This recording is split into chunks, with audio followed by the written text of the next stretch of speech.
I'm Ashley Battleson with Atlanta Fine Homes, Sotheby's International Realty, and I'm here with Jeff McClung, president of McClung Survey. Hi. Hey, how you doing? I'm good. I'm glad to have you here with me today. Yeah, thanks for having me. Today we're going to be talking about surveys, and we're going to go over a lot of different topics and get you educated on why you need a survey and why they're so important. So Jeff, let's start off with, give me a little background on your experience and how long you've been doing this, because you're our go-to for surveys, but I want to hear in your words kind of your history. Yeah, I've been doing this since I was about 18.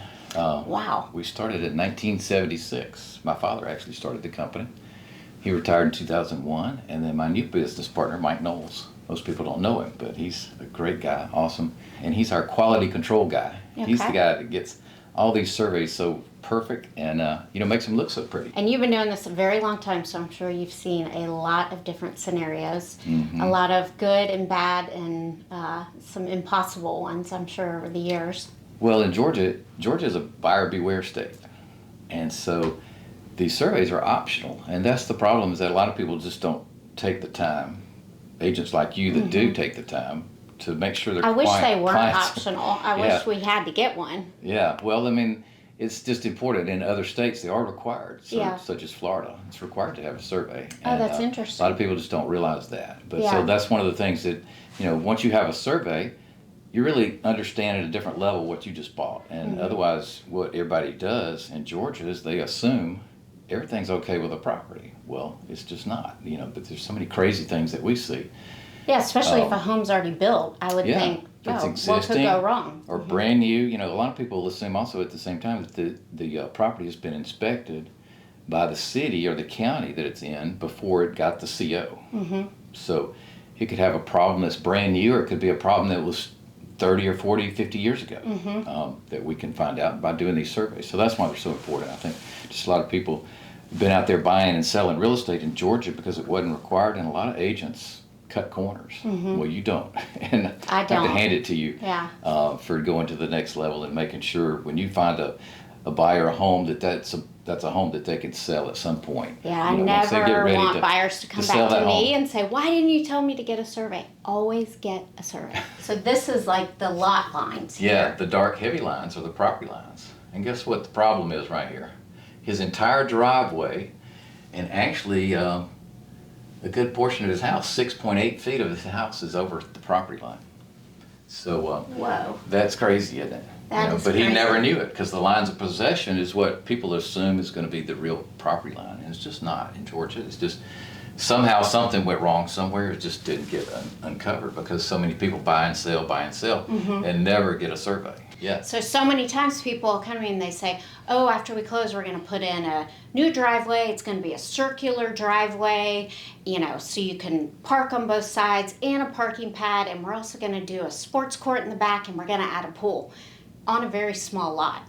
And sounds good. It sounds good, but the Doesn't mean reason you can it's do it. super important to get a survey and get that impervious count is because there is a maximum amount. I'm going to let you tell it, because I'm not even going to. Well, hard surfaces, what she's referring to, and I guarantee you, no kidding, 90% of the agents do not know anything about this, so I'm impressed that she's talking about this, because most people don't. But it's something that's a hot button topic right now inside the counties, inside the engineering and development offices, because what the problem is that the more you build on your property, the more concrete and solid surfaces you've built on that property, the more water runoff. And water runoff means more erosion and flooding downstream. And so there's a lot of reasons why they try to restrict that. So there's a cap on how much you can build and how much impervious. Total impervious square footage you can put on your particular property based on zoning. It's a zoning requirement. But they're all pretty much looking at it now, and several years ago they just wasn't on their radar like it is now. Right. So if you were to buy a property and it already has all these things on it, that's great. But if you wanted to add something and you have a survey that says you can't, you're going to have a tough time proving hardship on that lot. Well, it could be grandfathered in because it was already done or built years earlier before they were regulating that type of thing. And now they really are. One hot button issue with surveys that I want to talk about is stream buffers. We have streams everywhere in Atlanta, and it's the number one thing for me that comes up on surveys with buyers and with builders.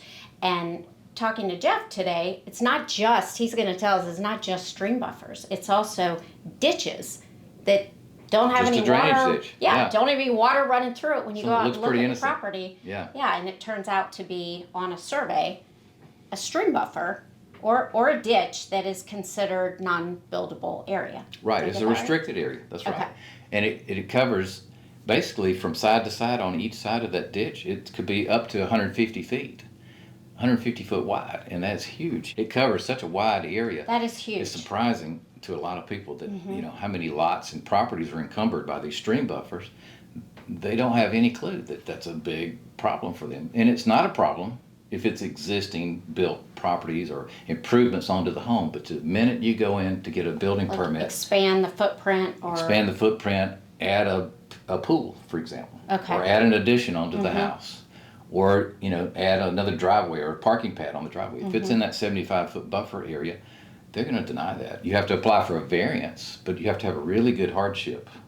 I mean, a really good hardship Yeah. to get them to approve. And I've been on MPU, and when somebody presents a hardship, and that hardship is my car gets pollen on it, and I want to build a third car garage so that that doesn't happen, that's going to be a big That's fat not a no. real good hardship, Yeah, yeah. it's not a good hardship. So when you're looking at a property and you see a ditch, and I see nothing but leaves, like how do you go about proving or not proving, like if it was on a previous survey as a ditch, what steps do we have to take to prove that it isn't a survey or isn't a stream buffer? Right. Okay, that's a good point, because they just look innocent out there. It doesn't look like much of anything to see. It doesn't have to have flowing water in it all the time. It just has to have certain water, certain times of the year. It's called intermittent water, will be flowing through there. And if it drains down into what they call a mainstream basin, that's when they consider it an impervious surface buffer that's permanent. And that's really, we also check that by going to the GIS maps in the city of Atlanta or Fulton County, DeKalb County. Most counties now have that on their maps. They actually show these impervious areas. That or is a great waterways on the website maps. if you're not Yeah. familiar with it. It's a good way to check fantastic. them really quick on the weekend. You know, like if you've got a client that just has to have a pool in the backyard, for example, and you don't really know if that ditch is going to qualify. Well, you know that you can always call me and I'll check it out for you. But sometimes you don't have a chance to get a hold of me on a Sunday night. Yeah. You need to move quickly, Right, to help right. your clients. And so, yeah, you can pull up those GIS maps and just, find out if it's on their radars. Because as soon as they go in for permitting, that's going to show up. Right. That's one of the first things they pull up at the Right. city or county. Right. To see if that's actually a drainage area that they're looking at already. They've already determined that is a stream buffer. Okay. Okay.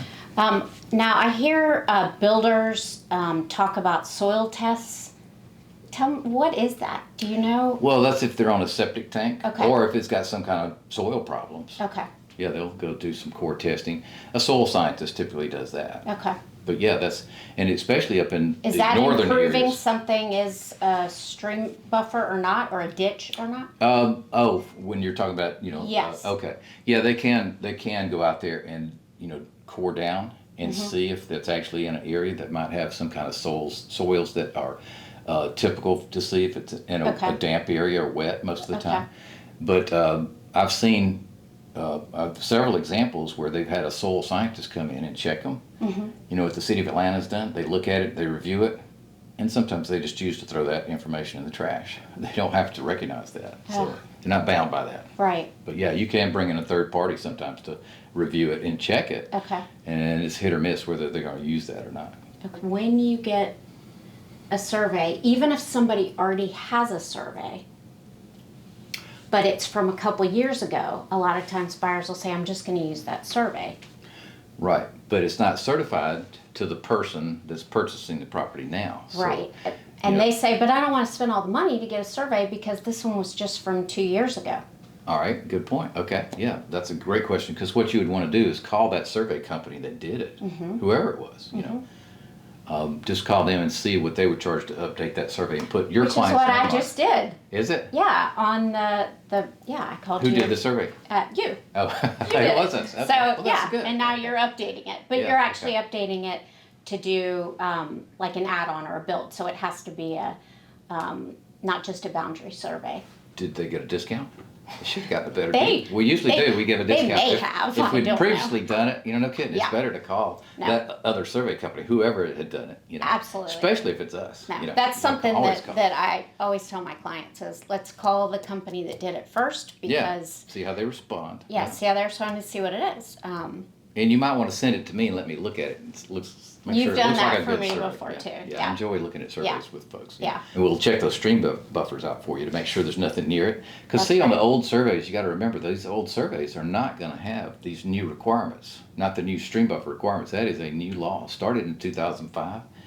The problem with that was that it didn't all happen in one big swoop. It happened over time. Mm-hmm. So it started out as a 25-foot buffer because these cities and counties were all, by law, they're the ones that are supposed to be the local issuing authority that mandates those things, okay, for the state. And then the 50-foot portion of that, 75-foot, okay, that's up to the local issuing authority 100%.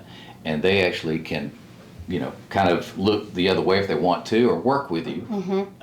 And they used to do that a little bit to start with because they were, I think, a little bit apprehensive or afraid of enforcing these full tilt, according to the way that law was written. So they kind of rolled that slowly over time, and now they're all real confident and understand that there's a real reason for these stream buffers to be here. And probably what the real reason one of the real reasons for these stream buffers.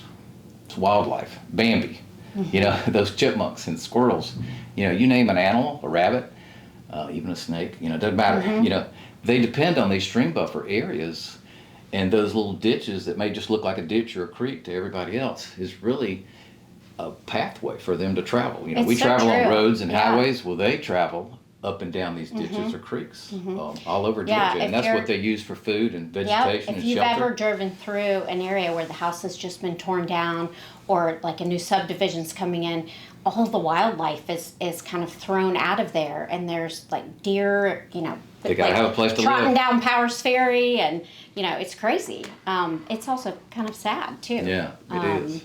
So that's one Okay. big reason, that and then environmental, purpose to it, that we're not running a bunch of fertilizers down into these ditches and stream basins where there actually are runoff and water that's actually turning into pollution as it goes down further down, and more runoff creates all this extra water that's running eventually down into our what we call mainstream basins such as Peachtree Creek and Nancy Creek, and eventually down into the Chattahoochee. All right. They're there for a reason. Yeah. Most people just don't realize Yeah. what the importance of them is. And I think it is a good reason. I fully support it.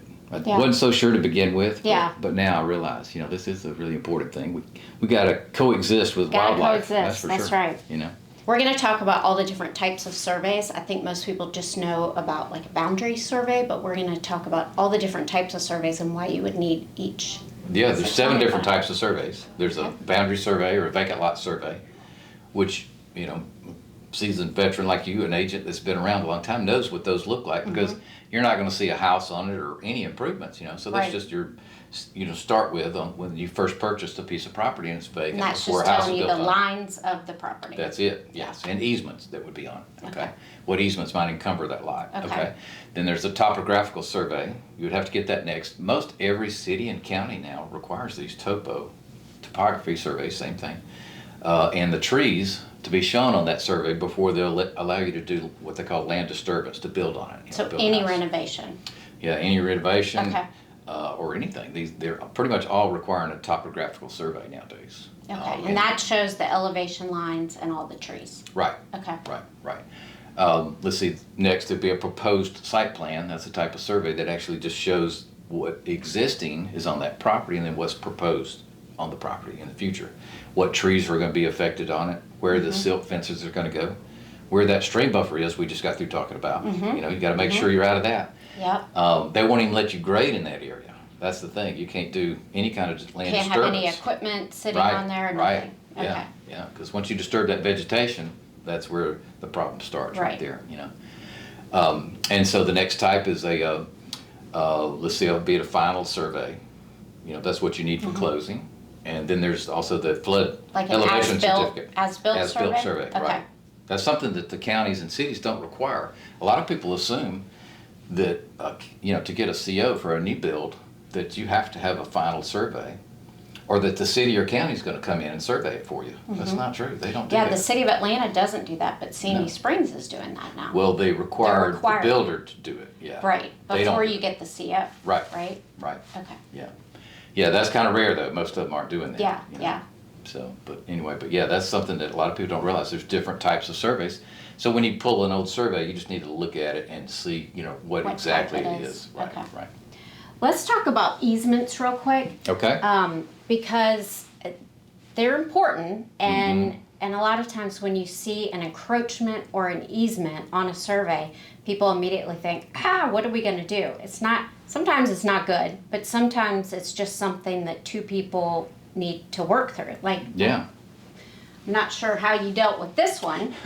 Well, this one, we're gonna probably need to bypass the easement part and purchase some land, and there may be an additional parcel that they thought they had bought, but not according to the deeds. They've got a driveway that's just totally onto the neighbor's property here, part of their house, even the patio area in the back.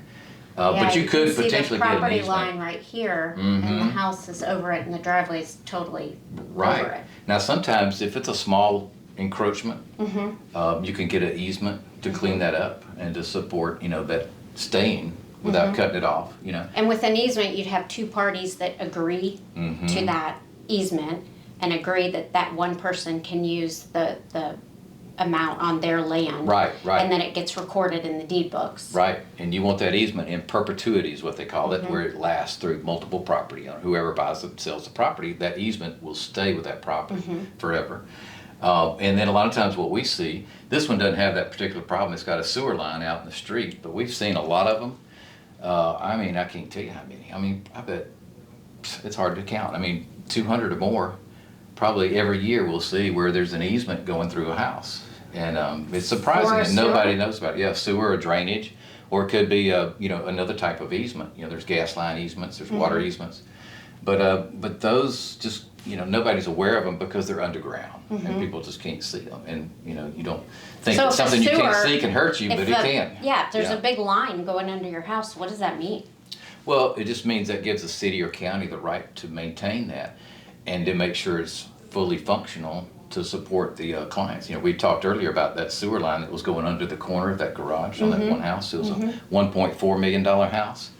And the whole corner of this newly renovated garage and bumped out garage that they'd added on to the house a couple of years earlier is totally sitting on that sewer easement. And there was actually 2,000 people hooked up to it. Wow. So it's surprising that, and the city made it real clear to them, if that line goes down, we're gonna hire a trouble. track hoe. Yeah, they're gonna carve up that pipe. We're in trouble, you're in trouble. Dig it up, Yeah. and when we're done, we're not gonna build your house back. We'll put down some nice wheat straw down there and Oh, a little boy. bit of concrete maybe. And you if can we build need to. your house back. Yeah, Yeah. that's right. That's why it's serious. Yeah, Okay. and that's why you get title insurance, All right. and that's why you get Ashley to make sure this doesn't happen to you. That's right. That's right. You hear that?